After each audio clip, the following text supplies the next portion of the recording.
Hello बच्चों, आज का जो मेरा टॉपिक है मैंने कल आपको बॉन्ड एंगल बता चुका था। ठीक है, आज का जो टॉपिक है बॉन्ड एंगल। बॉन्ड एंगल क्या है, कैसे है, मैं बता चुका था बॉन्ड एंगल के बारे में। ठीक है, ये क्या होता है, बॉन्ड पैरामीटर होते हैं, पैरामीटर में आते हैं। तो पैरामीटर में क्या आता है, बॉन्ड एंगल और बॉन्ड लेंथ। ठीक है, तो एक इसमें आता है रूल, ट्रेपेज़ रूल। ट्रेपेज़ रूल बोलता है ये प्रकार से एन और रो, मतलब ये पूरे टाइप के हाइब्रिडाइजेशन नहीं दिखा पाते हैं। ठीक है, ट्रेपेज़ रूल इन पर नहीं लगता है, इसको ऐसे भी याद करते हैं नो। ठीक है, ऐसे याद करोगे नो हाइब्रिडाइजेशन। ठीक है, सबसे अच्छा होगा। इसके बाद फिर इसको अलग कर देना, फिर समझ में आ जाएगा कि एन और रो पूरी तरह के हाइब्रिडाइजेशन शो नहीं कर पाते हैं। ठीक है, पहले याद रखना, देखो जो ये एक जो कंपाउंड है, यहाँ पर ट्रेपेज़ रूल आसानी से लग जाता है। लेकिन इन जो एटिलेटर हैं जो बचे हुए, इन सब में, तो इन सब में क्या होता है, इनका कंपाउंड का हाइब्रिडाइजेशन नहीं निकल पाते, क्योंकि इनका जो bond angle close to 90 degree रहेगा।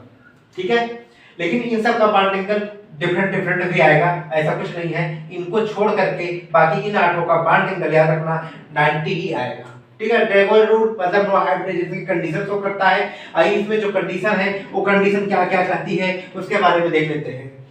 सेंट्रल एटम क्या करना चाहिए, वो बिलोंग करना चाहिए थर्ड पीरियड को।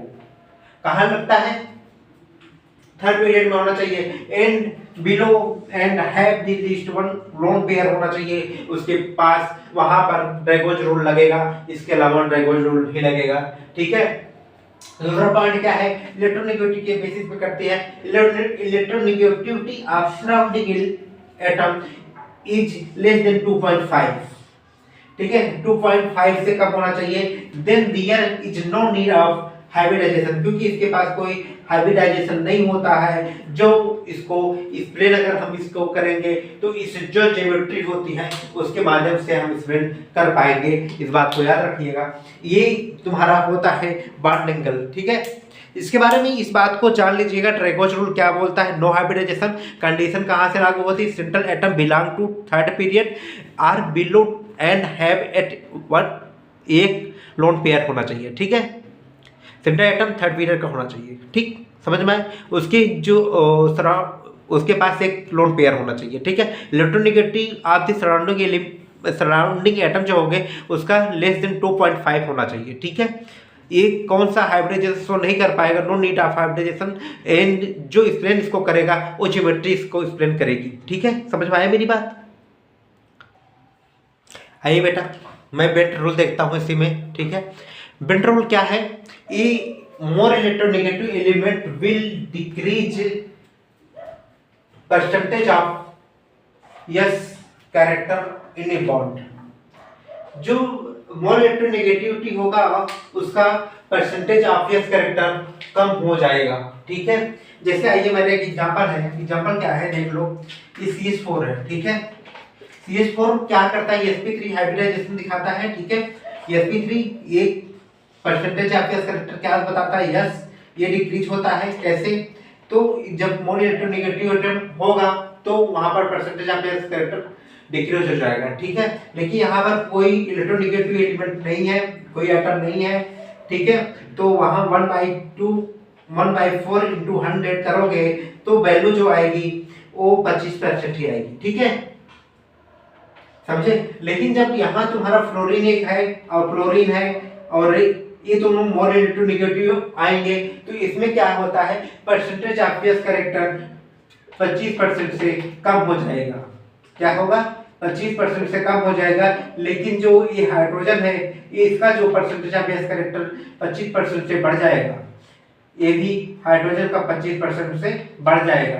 तो इसकी जो वैल्यू sp3 हाइब्रिडाइजेशन करने के बाद ये 1/4 इंटू 100 करके 25 आता था, ये इसके लक्षण में होता था ऐसा। लेकिन जब ये इलेक्ट्रोनेगेटिव एलिमेंट इसके पास में आ जाते हैं तो वो क्या करता है, percentage of yes character decrease हो जाता है। इन इलेक्ट्रोनेगेटिव एलिमेंट की वजह के नाते या इलेक्ट्रोनेगेटिव जब मेटल होते हैं तो उसका परसेंटेज ऑफ यस कैरेक्टर कम हो जाता है। समझ में आया मेरी बात, ये बेंट रूल है। ठीक है, आइए बेटा, जो मैं आगे देखता हूँ इसमें क्या है, comparison of the bond angle, ठीक है, दिख रहा है, comparison of the bond angle,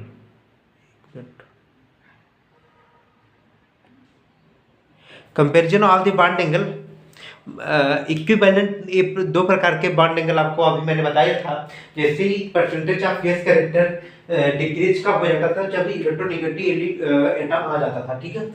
ये मानो इलेक्ट्रोनेगेटिव होए, ये भी इलेक्ट्रोनेगेटिव है, ठीक है। अब जब ये आता था तो इसमें क्या करता था, ये स्पीच हाइब्रिडाइजेशन शो करता था, तो ये क्या करता था, हर एक के पास 25% कैरेक्टर रखता था, ठीक है। ये भी रखता था, ये भी रखता था 25% कैरेक्टर, ये भी 25% कैरेक्टर, ठीक है। लेकिन जब ये क्लोरीन और क्लोरीन मोस्ट इलेक्ट्रोनेगेटिव एटम आ गए थे, तो ये क्या करता था, जो ये लेस देन 25% कैरेक्टर रखने लगा, और क्लोरीन भी लेस देन 25% कैरेक्टर रखने लगा। लेकिन जो नहीं इलेक्ट्रोनेगेटिव एलिमेंट थे वो मोर देन 25% कैरेक्टर रखने लगे, और ऐसे ये भी रखने लगा, ठीक है। तो ये जैसे सेम टाइप के जब एटम हो जाते हैं, आपस में मिल करके कोई बॉन्ड बनाती है, तो इक्विवेलेंट हाइब्रिड ऑर्बिटल होते हैं। और जब एक में क्लोरीन आ गया मोस्ट इलेक्ट्रोनेगेटिव एलिमेंट है और नॉन इलेक्ट्रोनेगेटिव एलिमेंट है, तो वो नॉन इक्विवेलेंट हाइब्रिड ऑर्बिटल बनाते हैं, ठीक है। आइए बेटा, जैसे मैं देख लेता हूँ ये जो एटम है, ठीक है, इसके बारे में नॉन इक्विवेलेंट हाइब्रिड ऑर्बिटल के बारे में, when all bond are equal, ठीक है, and central atom does not contain any lone pair, ठीक है। सेंट्रल एटम कोई लोन पेयर कंटेन नहीं करता, जबकि उसमें नॉन इक्विवेलेंट में, अभी मैं तुम्हें दिखाऊंगा, सेंट्रल एटम कंटेन करता है लोन पेयर भी, ठीक है। और first same hybridisation bond angle will be same, जैसे कुछ हाइब्रिडाइजेशन ऐसा भी होगा तो उसमें बॉन्ड एंगल क्या होगा, सेम होगा, ठीक है। जैसे आइए हम इस BF3 BCl3 BBr3 BI3, इसमें देखूंगा कौन सा हाइब्रिडाइजेशन आएगा तुम्हारा sp2 हाइब्रिडाइजेशन आएगा, तो इसमें जो होगा बॉन्ड एंगल वो सेम आएगा, ठीक है। और देखो CF4 CCl4 CBr4 CI4, तो इसमें देखोगे sp3 हाइब्रिडाइजेशन, और इसके बारे में बॉन्ड एंगल सेम आता है। लेकिन जो नॉन हाइब्रिड ऑर्बिटल है, इसमें बेटा तुम्हारा 4 केस लगभग बनता है, तो वो एक एक करके देख लेते हैं। केस 1, केस 2, केस 3 ऐसे करके मैं दिखाऊंगा। ये दिखाऊंगा मैं जो नॉन इक्विवेलेंट हाइब्रिड ऑर्बिटल का केस आपको पढ़ाने जा रहा हूँ, ठीक है। आइए बेटा, मैं आपको नॉन इक्विवेलेंट हाइब्रिड ऑर्बिटल के बारे में देख रहा हूँ। उसका केस फर्स्ट क्या है, केस फर्स्ट क्या कहता है, if hybridisation of central metal atom is different, जब सेंट्रल मेटल एटम जब भी डिफरेंट हो तो क्या होता है, हाइब्रिडाइजेशन, ठीक है। हाइब्रिडाइजेशन देखते हैं केस, जैसे sp है, sp hybridisation, sp2 hybridisation, sp3 hybridisation, sp के बीच में बॉन्ड एंगल जो होता है 180 होता है, ठीक है बेटा। sp2 के बीच में 120 होता है, और sp3 के बीच में 109 डिग्री 28 का 28 मिनट, ठीक है, ऐसा होता है। आइए NO3 का स्ट्रक्चर नाउ बेटा, ठीक है।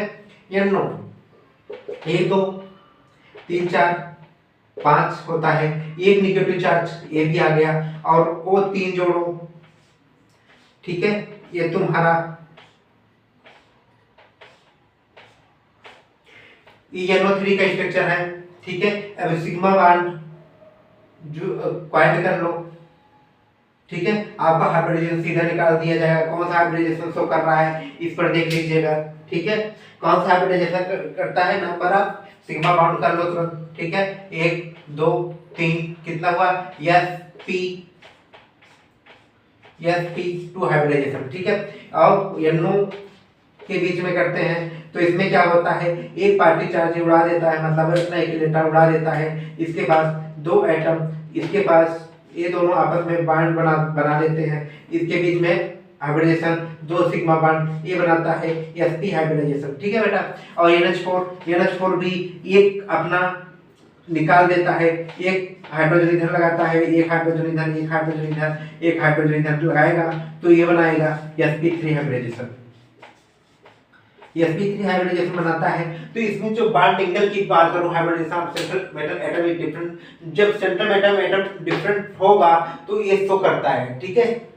लेकिन आइए मैं इसमें जो होता है बॉन्ड एंगल के बीच में मैं उसको देखता हूँ, बॉन्ड एंगल इसमें किसका ज्यादा होता है। तो मैं मेरा पहला आएगा एसपी का मतलब NO प्लस का, ठीक है मेरा NO2 प्लस का, ठीक है NO2 प्लस का। देन इसके बाद आएगा तुम्हारा sp2 का NO3 नेगेटिव का, फिर आएगा NH4 प्लस। इस हिसाब से आपका तुम्हारा बॉन्ड एंगल का ऑर्डर निकल के आ जाएगा।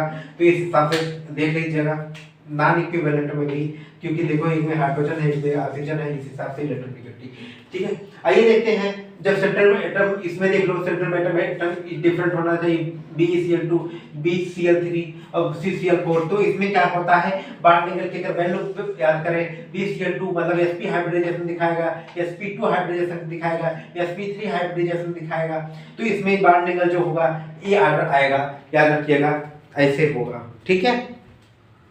इस हिसाब से आप देख लेंगे, शायद एक परफेक्ट हो जाएगा, कोई दिक्कत नहीं आएगा। अब मैं केस 2 की तरफ आपको चलता हूँ। आइए बेटा मैं केस सेकंड देखता हूँ, ये क्या बोलता है तुम्हारा, जानते हैं क्या बोल रहा है।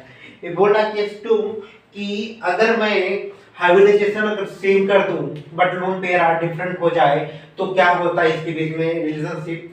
लोन पेयर जानते हो, लोन पेयर में मैम ने बोला था या जब इस पर थ्योरी बताया था, लोन पेयर में भी रिपल्सन होता है, ठीक है। Lone pair then bond pair में भी रिपल्सन होता है, फिर बॉन्ड पेयर में भी रिपल्सन होता है, याद रखिएगा। जब ये सब रिपल्सन शो करेगा तो तुम्हारा ये क्यों रिपल्सन नहीं शो करेगा। आइए हम देखते हैं, ये भी रिपल्सन शो करेगा तो नहीं करेगा, करेगा, साधारण सी बात है। चलो CH4 बनाते हैं, CH4 कौन सी हाइब्रिडाइजेशन, sp3, ठीक है sp3 हाइब्रिडाइजेशन, NH3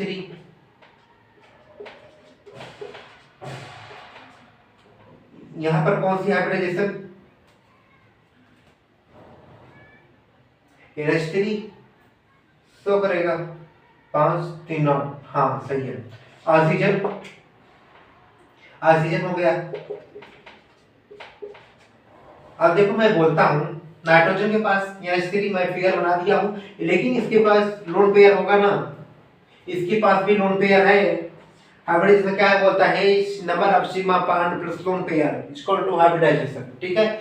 ये बॉन्ड पेयर में रिपल्सन कम होता है बेटा, लोन पेयर और बॉन्ड पेयर के बीच में रिपल्सन थोड़ा उससे बढ़ जाता है, ठीक है। और बॉन्ड पेयर में रिपल्सन बहुत ज्यादा नहीं, लोन पेयर में आपका रिपल्सन बहुत ज्यादा शो करता है।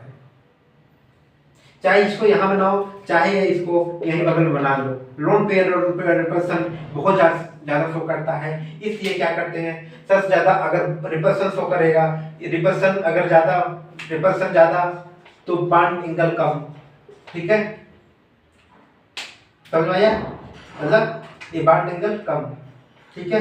और यहाँ पर लोन पेयर बॉन्ड पेयर है, ये बॉन्ड पेयर है, ये मतलब ज्यादा हो जाएगा, इस हिसाब से ये आएगा, ठीक है। और चलिए NH2 का देखते हैं।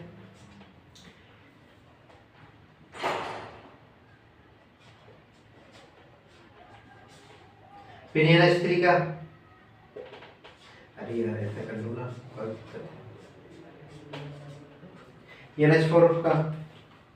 NH4 के ऊपर प्राइमरी चार्ज होगा बेटा।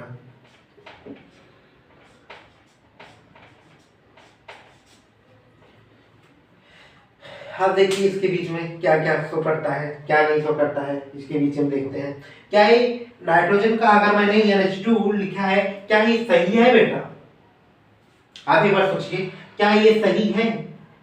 अच्छा ये क्या सही है, ये अगर ऐसा लिखा है हाइड्रोजन है बेटा, 4 मत मान लेना, ठीक है।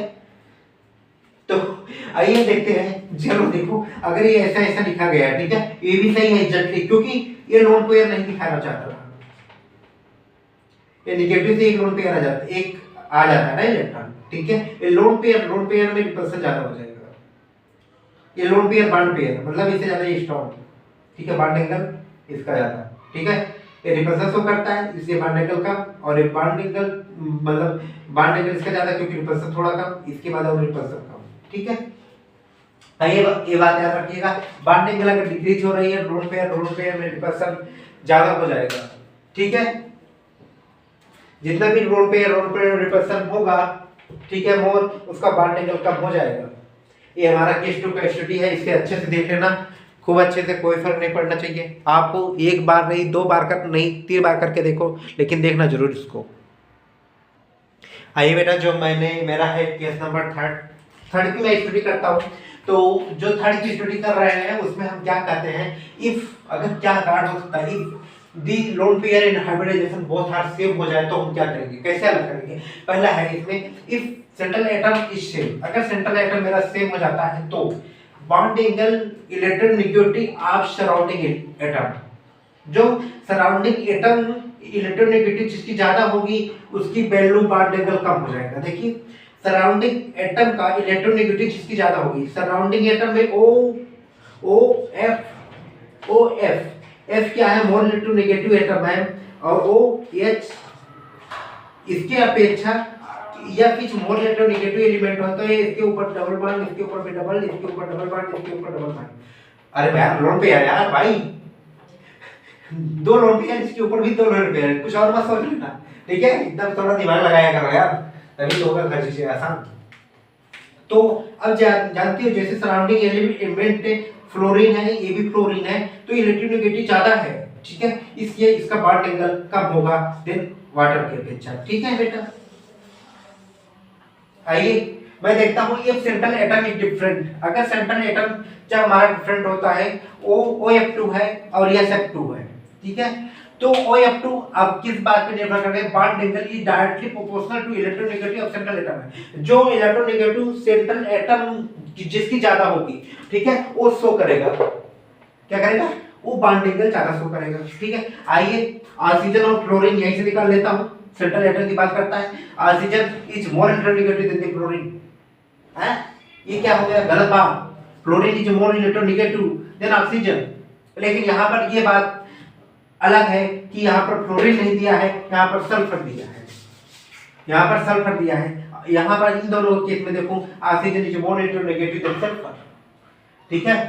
चलो OF2 क्योंकि सराउंडिंग एटम से कोई लेना देना नहीं है, इसलिए एक केस बनता है।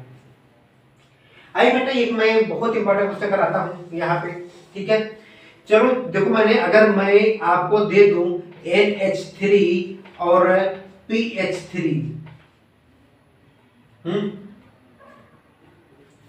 NH3 अगर दे दूं और PH3, अगर PH3 और PH3 NH3 इसका नहीं, यहाँ पर मैं दूंगा PF3, अगर मैं PF3 दे दिया, चलिए इसके बीच में हम बोलूं बॉन्ड एंगल किसका ज्यादा होगा, लगाइए बॉन्ड एंगल किसकी ज्यादा होगी, 1 मिनट सोचिए आप तुरंत, फिर इसके बाद जवाब दीजिए, मेरे को बताना क्या ऐसा होता है। चलिए मैं सोचा, आपने सोच लिया होगा, आपका टाइम वेस्ट ना करूंगा मैं, ठीक है। PH3 अगर इसका मैं PF3 का बात करूं, ये sp3 हाइब्रिडाइजेशन शो करने लगेगा, क्या, कैसे, आइए देखते हैं। ये P है गया, AH, एक HA बेटा, एक lone pair, 3 sigma bond plus 1 lone pair, क्या हुआ, 3 1 4, इस हिसाब से sp3 हाइब्रिडाइजेशन शो कर दिया PF3, याद है PH3। आइए बेटा, बहुत सोचने का दिमाग, देख ये PH3 ये भी same to same sp3 hybridisation show करना चाहिए, ठीक, क्या करना चाहिए, sp3 हाइब्रिडाइजेशन चाहिए, लेकिन क्या होता है, ये नहीं शो कर पाता है, होता है क्योंकि इसकी बॉन्ड एंगल 90 हो जाती है। जहां 90 समझ में आ गया, वहां आप समझ लीजिए ड्रैगोज रूल लग गया। क्या लग गया, ड्रैगोज रूल। आपको पता है इतना, एक एलिमेंट जहां पर ड्रैगोज रूल लगता है उसकी बॉन्ड एंगल 90 हो जाती है, ठीक है। इस प्रकार से जब sp3 का देखा जाएगा 109 डिग्री 28 मिनट 28 कला, इसके वैल्यू में PF3 ज्यादा हो जाएगा देन PH3 से, ठीक है। किसके नियम से, अकॉर्डिंग टू ड्रैगोज रूल। आइए बेटा, मैं केस 4 की स्टडी कर लेता हूं। केस 4 क्या कहता है, ये जो बॉन्ड एंगल जो होता है डायरेक्टली प्रोपोर्शनल होता है the percentage of this character, ठीक है, अकॉर्डिंग टू बेंट रूल मैंने अभी बता दिया था आपको, जैसे जितना इलेक्ट्रोनेगेटिव होता है उसका परसेंटेज ऑफ दिस कैरेक्टर कम होता जाता है, ठीक है। आइए देखते हैं CH4। आइए CH4 है,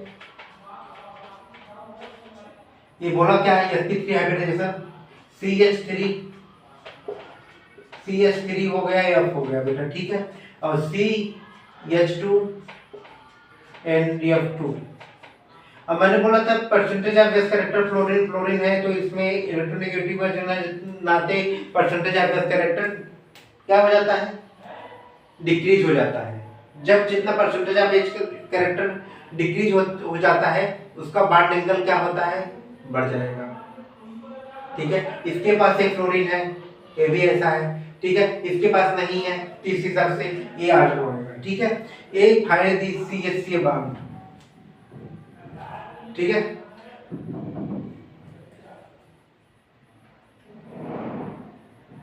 अगर SCH अगर बांड देखा जाए उस हिसाब से, तो अगर मैं फ्लोरीन कर दूं तो इस हिसाब से अगर 180 एंगल बना देगा, तो ये 120 एंगल बना देगा, ये 190, तभी इस हिसाब से ऐसा भी कर सकते हो। इस हिसाब से कभी कभी ऐसा निकल जाता है। अनदर केसों में आपको भी सोचना पड़ेगा कैसे करेंगे कैसे नहीं करेंगे, ठीक है। आइए सिलिकॉन, मैंने बोला जो नेगेटिव चार्ज होता है वो क्या कहा जाता है, सेंट्रल मेटल के ऊपर O, ठीक है। PO4 3 5 होता है, 5 3 8 कंप्लीट,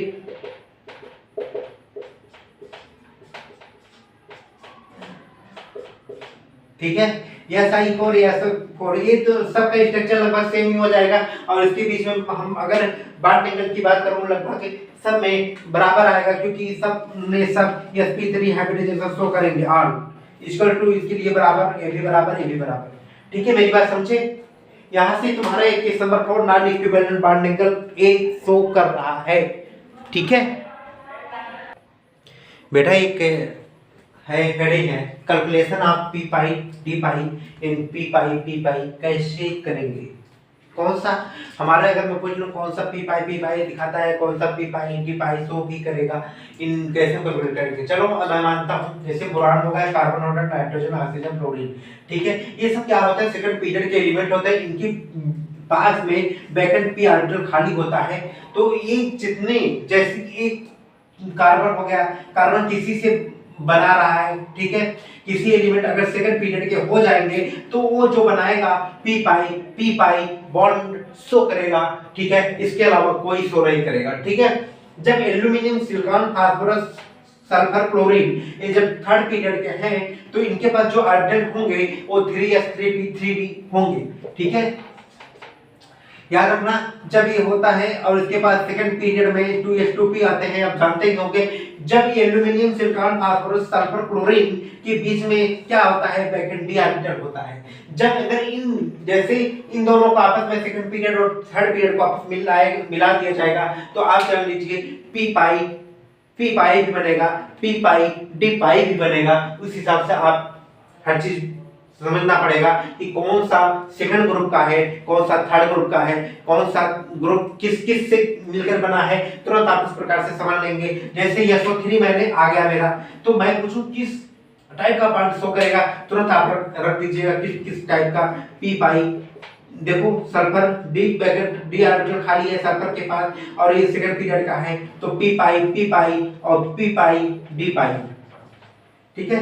और ये SO2 कौन सा हाइब्रिडाइजेशन, sp2, तो ये कौन सा शो करेगा, ये भी यही शो करेगा, ये सल्फर वैकेंट डी ऑर्बिटल, ये p ऑर्बिटल का, ठीक है। ये भी सेम टू सेम ऐसी हिसाब से हमारे जितने भी एलिमेंट होंगे पी पाई और पी पाई डी पाई सबको आपस में छाड़ करके रख सकते हैं, या उसके बारे में हम सब कुछ बता सकते हैं, ठीक है। इसी हिसाब से आप सब काम करते रहिए, बाकी पढ़ते रहिए, आगे बढ़ते रहिए, ठीक है।